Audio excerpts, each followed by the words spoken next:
maka dia akan mendapatkan laknatnya Allah, malaikat dan semua manusia. Dan tidak akan sedikit pun diterima ibadahnya, baik ibadah yang wajib ataupun ibadah yang sunnah. Kenapa? Karena dia menasabkan diri kepada bukan orang tuanya. Contohnya nih, contoh, bukan keturunannya Gajah Mada, tapi ngaku keturunan Gajah Mada.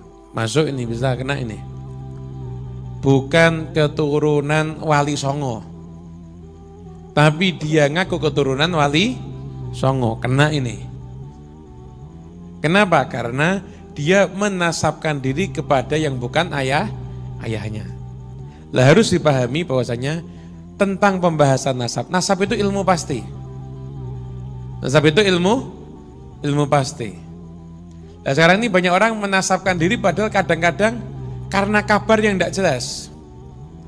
Saya ke Kiai Imad kurang lebihnya bisa menangkap ya Imad ya tentang poin-poin yang dijelaskan oleh Habib Muhammad Husain tersebut.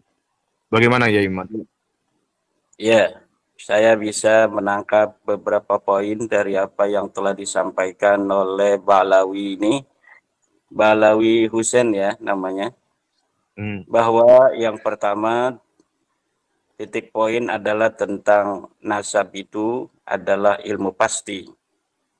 Yang kedua bahwa background dari apa yang telah disampaikan oleh Ba'alawi ini adalah bahwa ada orang yang mengaku bernasab kepada Sunan Giri. Yang kedua adalah tentang bagaimana para Ba'alawi rapih di dalam mengurut dan mencatat silsilah. Jadi dari apa yang telah disampaikan oleh Ba'alawi tadi, kita dapat menarik sebuah kesimpulan.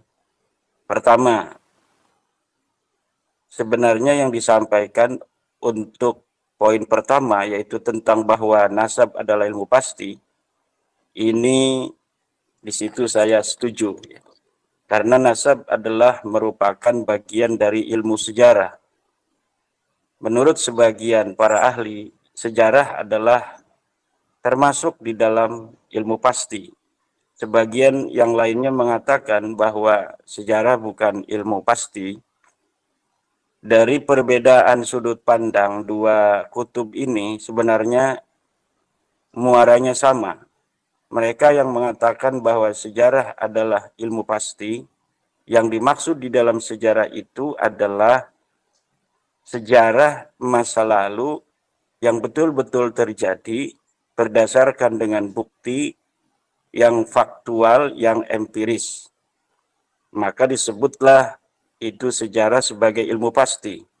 Adapun sejarah yang mengalami pembelokan, kemudian disebut sejarah, itu ada kaitnya, sejarah palsu misalnya, atau sejarah yang telah mengalami pembelokan. Kemudian menurut yang kedua bahwa sejarah itu bukan termasuk ilmu pasti, mereka menganggap kait-kait tentang sejarah itu, bahwa ada sejarah yang asli, ada sejarah yang palsu, itu tetap disebut dengan sejarah walaupun dengan penamaan tambahan yaitu sejarah palsu. Tetapi menurut kelompok pertama, sejarah adalah ilmu pasti. Yang dimaksud dengan sejarah adalah sejarah yang betul-betul faktual terjadi pada masa di mana sejarah itu diatribusikan titik mangsanya.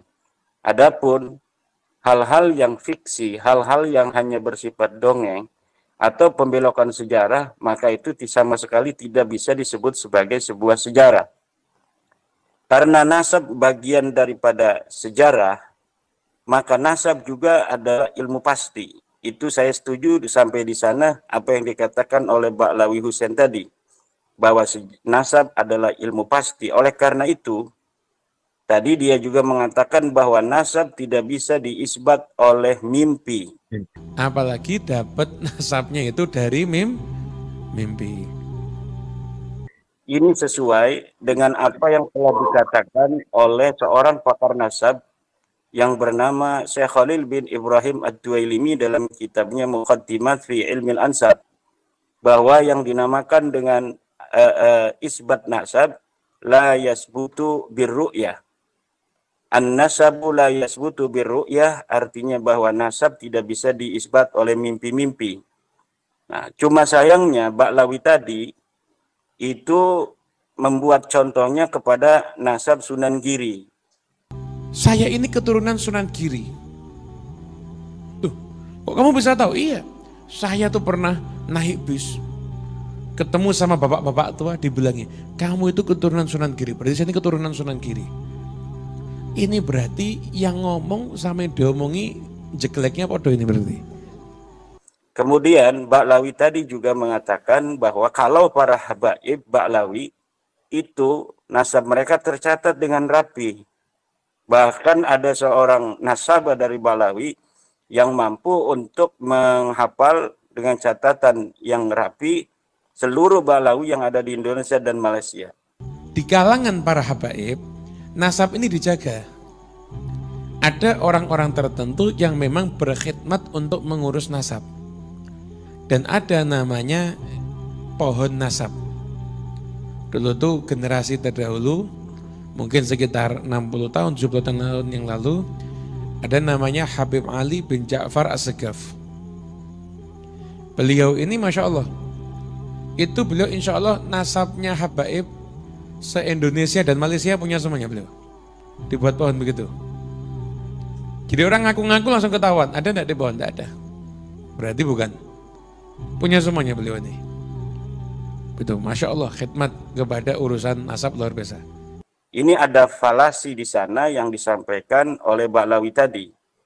Ya, sebenarnya apa yang telah disampaikan oleh Ba'lawi tadi itu membentur kepada nasab Ba'lawi sendiri. Di mana nasab Ba'lawi ini pada permulaan abad 9 itu persis seperti apa yang dikatakan oleh Ba'lawi tadi, bahwa nasab Ba'lawi sama sekali tidak dapat ditemukan referensinya sebelum pengakuan Ali bin Abu Bakar As-Sakran di tahun 895 Hijriah. Kemudian di dalam kitab Al-Burqatul Musiqah banyak sekali riwayat. Salah satunya adalah riwayat bagaimana katanya seseorang bermimpi. Kemudian dalam mimpinya itu Rasulullah datang dan menitipkan Ba'lawi sebagai titipan keturunan dari Rasulullah. Maka yang disampaikan oleh Ba'lawi tadi, Husain Al-Muhdar apa siapa tadi? Husain Al-Habsyi. Husain Al-Habsyi itu membentur atau mendobrak atau menghajar daripada nasab dia sendiri pada abad yang ke-9. Kemudian juga dalam kitab An-Nur Safir Mas Rifki itu ada sebuah riwayat di mana seorang yang bernama Syihabuddin Ahmad, yang Syihabuddin Ahmad ini ada di abad ke-10 Hijriah. Di dalam kitab An-Nur Safir itu diriwayatkan bahwa ketika dia masih mengalami keraguan tentang makam Ahmad bin Isa yang ada di Hadramaut, dia berada dalam keadaan tidak ingat. Ya. Kemudian Ahmad bin Isa datang kepadanya, kemudian dia bertanya kepada Ahmad bin Isa, apakah betul makammu itu yang ada di Hadramaut ini, wahai Ahmad bin Isa? Kemudian Ahmad bin Isa mengatakan, na'am. Dari situ kita dapat menarik sebuah benang merah antara apa yang diucapkan oleh Ba'lawi Husain Al-Habsyi tadi dengan riwayat-riwayat yang ada di dalam nasab Ba'lawi yang penuh dengan haluisme, yang penuh dengan nilai-nilai yang seperti yang dikatakan oleh dia.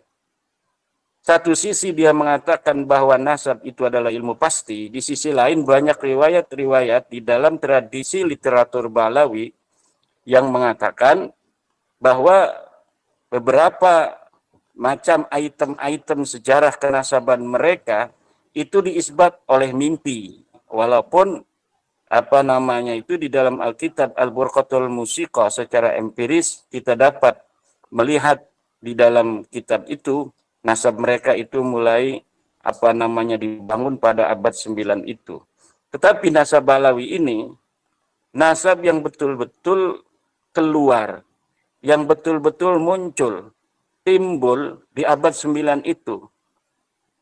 Rumel Abbas pernah mengatakan bahwa sebenarnya Ali As-Sakran bukan yang pertama.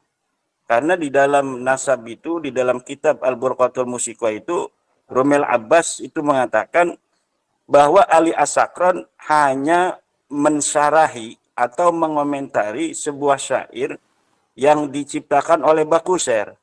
Rumel tidak tahu kalau Bakusher itu adalah temannya Ali As-Sakran itu sendiri.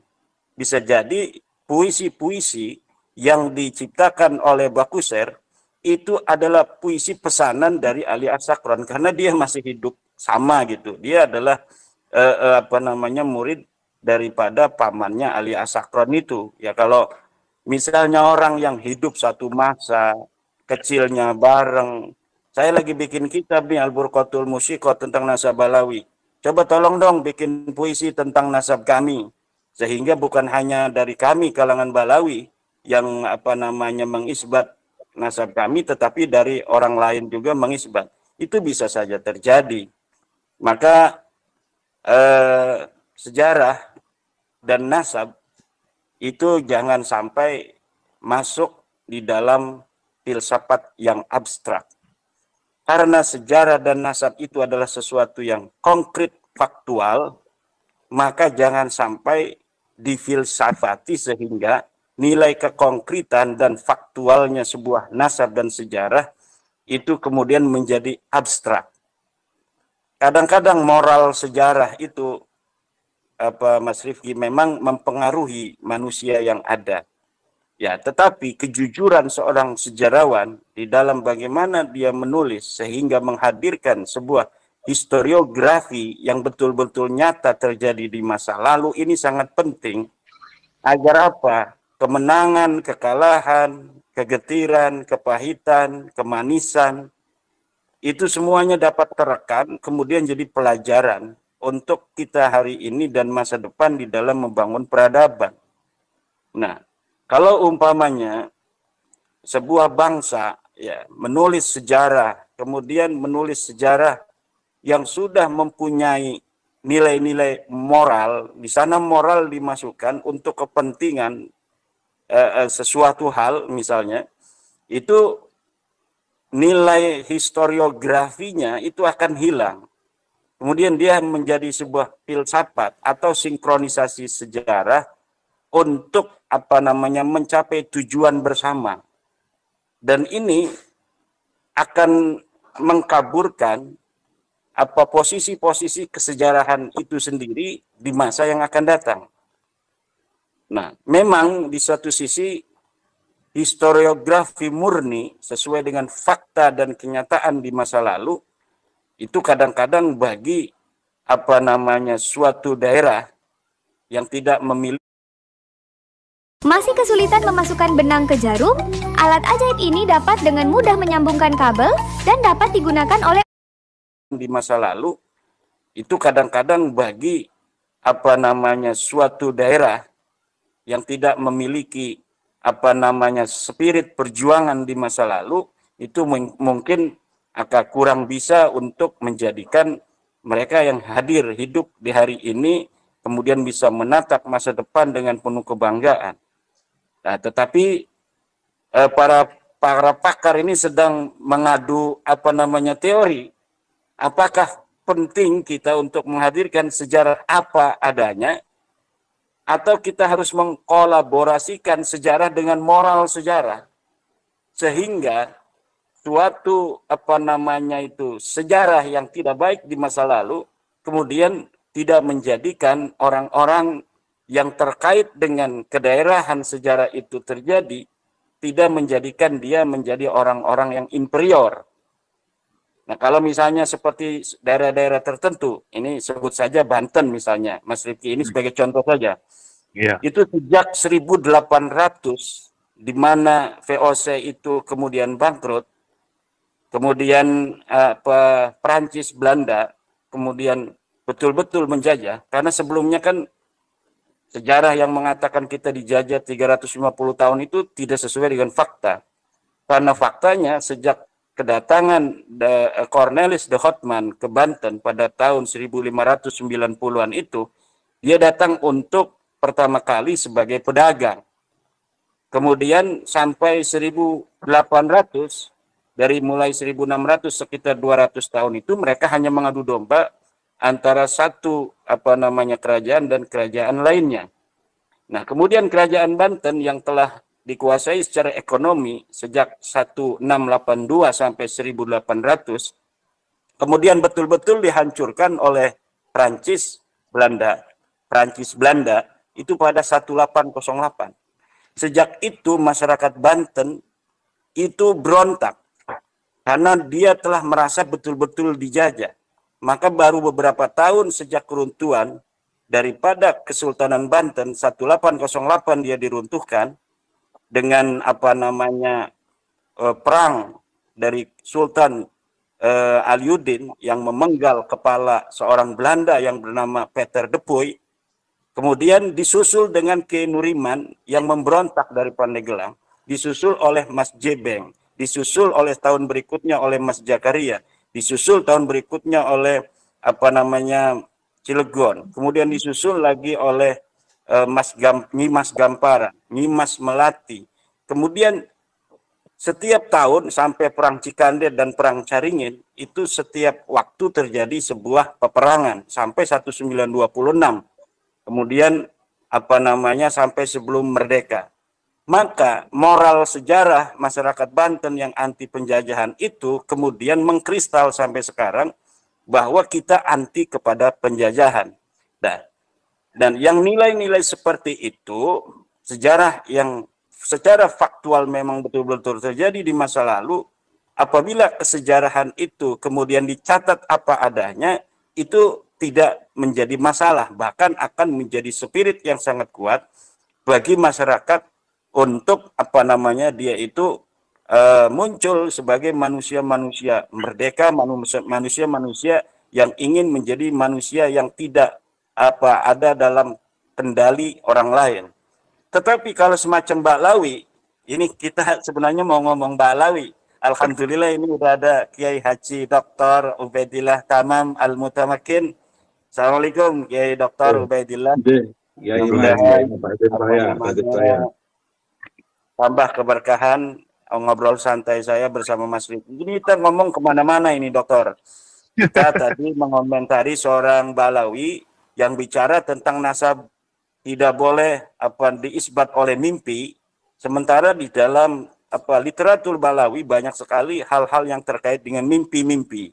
Kemudian Ba'lawi memberi contoh bahwa ada seorang yang mengaku keturunan Sunan Giri yang merasa dirinya keturunan Sunan Giri yang diisbat oleh hanya seorang kakek-kakek atau diisbat oleh mimpi-mimpi.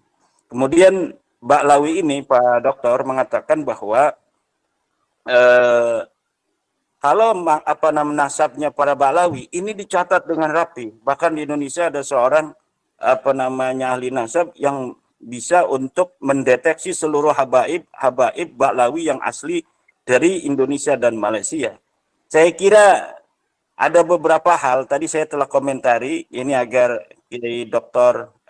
Ubaidillah ini juga bisa untuk mengikuti obrolan kita di malam hari ini bahwa